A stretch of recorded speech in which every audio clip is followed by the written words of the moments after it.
और चलिए सीधा आपको लेकर चलते हैं बागपत, जहां पर सीएम योगी आदित्यनाथ जनता को संबोधित कर रहे हैं। अप्रैल को है, लेकिन मेरा यह मानना है कि बागपत का मतलब आज से चुनाव की गर्मी प्रारंभ हो जाएगी।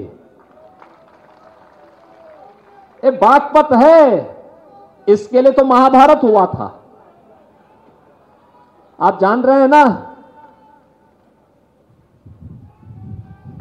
भगवान हस्तिनापुर आए हैं और पांडवों का संदेशा लेकर आए हैं। आपने पंक्तियां भी सुनी होंगी जब भगवान ने हस्तिनापुर में कहा था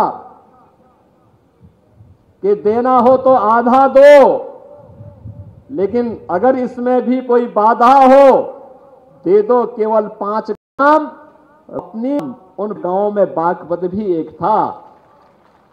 आज से 5000 वर्ष पहले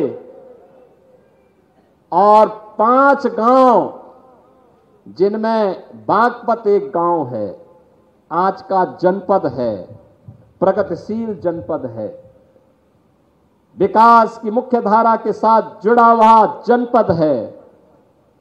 ये वही जनपद है 5000 वर्ष पहले जहां से महाभारत की नींव तैयार होती है। उस समय भगवान को अपनी लीला दिखानी थी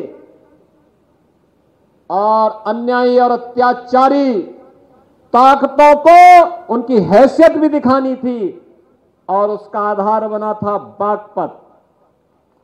बहनों और भाइयों, दुर्योधन वह भी दे न सका, आशीष समाज की ले न सका, तो स्वाभाविक रूप से वह तो होना ही था। आज देश प्रधानमंत्री मोदी जी के नाम में दुनिया की एक बड़ी ताकत बनने की ओर अग्रसर है, और निसंदेह पिछले 10 वर्ष में मोदी जी ने देश के लिए जो कुछ किया वह किसी से छुपा हुआ नहीं है।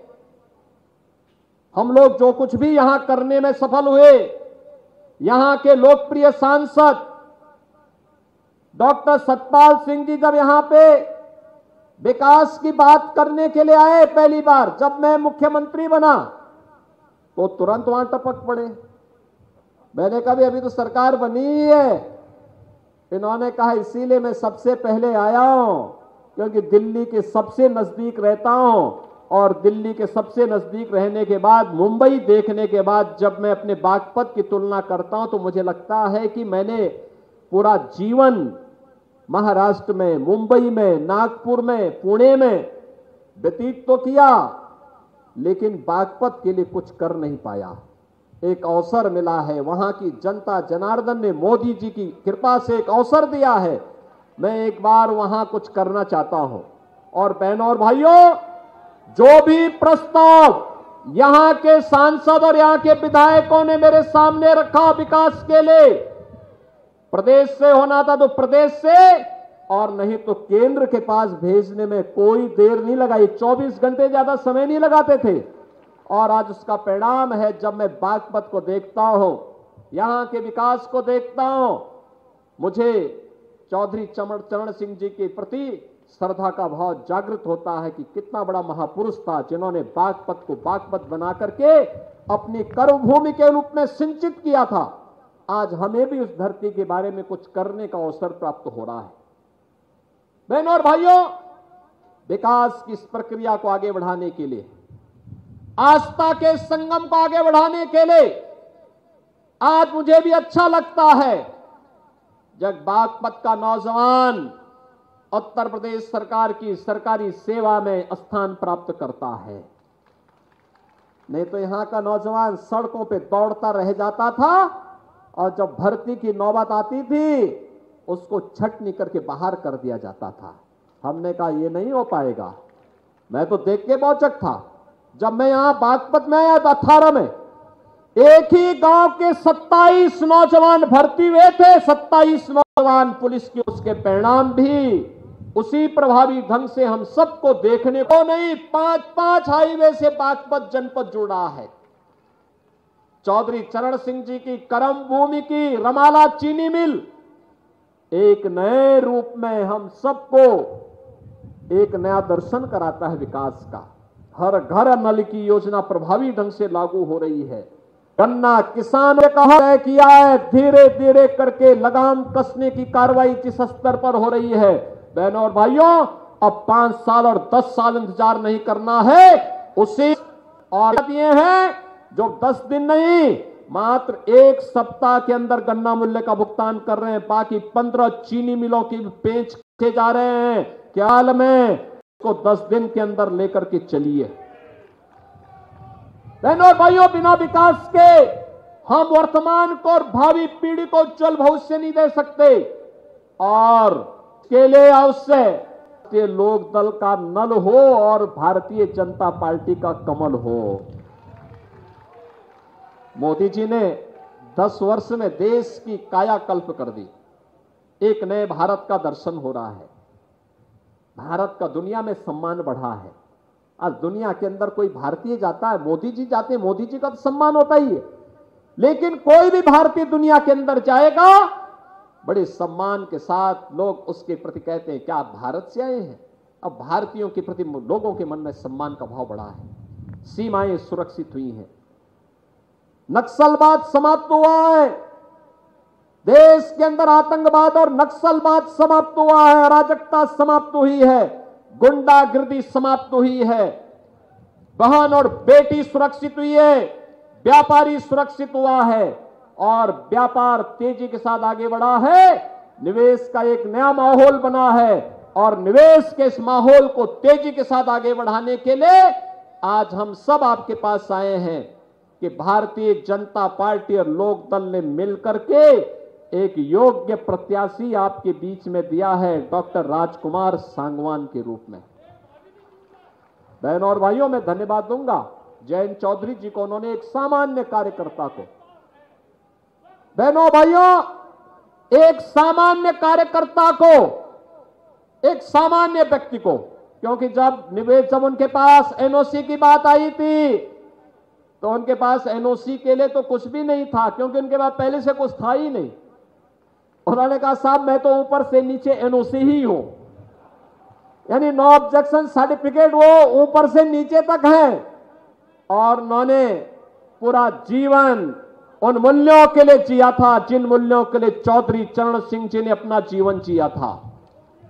और बहनों और भाइयों, आज ये कार्य होंगे, कोई सोचता था, कोई नहीं सोचता था, लेकिन आज जो कार्य हुआ है, और इसीलिए मैं बागपत वासियों से कहूंगा चुनाव की गर्मी पैदा कर दीजिए एक बार फिर से पश्चिमी उत्तर प्रदेश से, और तय कर दीजिए फिर एक बार मोदी सरकार, फिर एक बार मोदी सरकार। और मोदी सरकार के लिए डॉक्टर राजकुमार सांगवान जी को बागपत से भारी बहुमत से जीतने की आवश्यकता है। सहमत हैं? सभी लोग सहमत हैं? सभी लोग सहमत हैं? चुनाव जिता करके भेजेंगे, घर घर जाएंगे। के दौरान ये कि प्रत्याशी कठिन होगा, ये भी कठिन होगा कि 5 बड़ी बड़ी विधाएं हैं और यह विधायक यह 3 जनपदों में फैला हुआ है।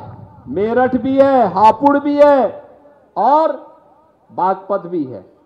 तो 3 जनपदों में फैला हुआ लोकसभा है, तो इसलिए प्रत्याशी घर घर नहीं जा पाएगा।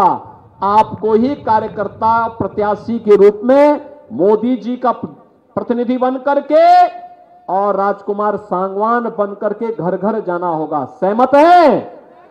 सभी लोग सहमत हैं? जाएंगे।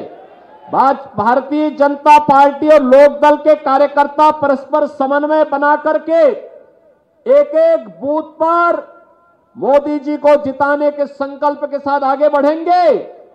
सभी लोग सहमत हैं? तो आपसे यही अपील करूंगा कि बहनों और भाइयों, विकास की जो गंगा बह रही है, यमुना मैया के साथ साथ गंगा मैया भी विकास के रूप में आपके यहां वो थमने नहीं पाएगी।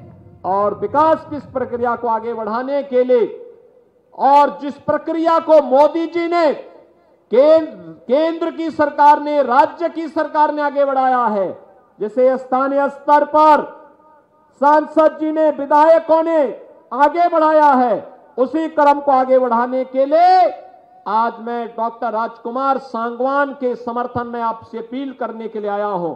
और आप सबसे मेरी अपील होगी, डॉक्टर राजकुमार सांगवान जी को नल पे भारी बहुमत से विजयी बनाने के लिए हम सब प्राणपण से जुटे। 26 अप्रैल को जब चुनाव होंगे तो सबसे पहला काम पहले मतदान, फिर पहले मतदान के लिए आप जाएंगे ना? सभी लोग सहमत हैं? चुनाव चिन्ह क्या है? नल। और 26 अप्रैल तक गर्मी चढ़ चुकी होगी, तब तक नल की आवश्यकता और महसूस हो रही होगी।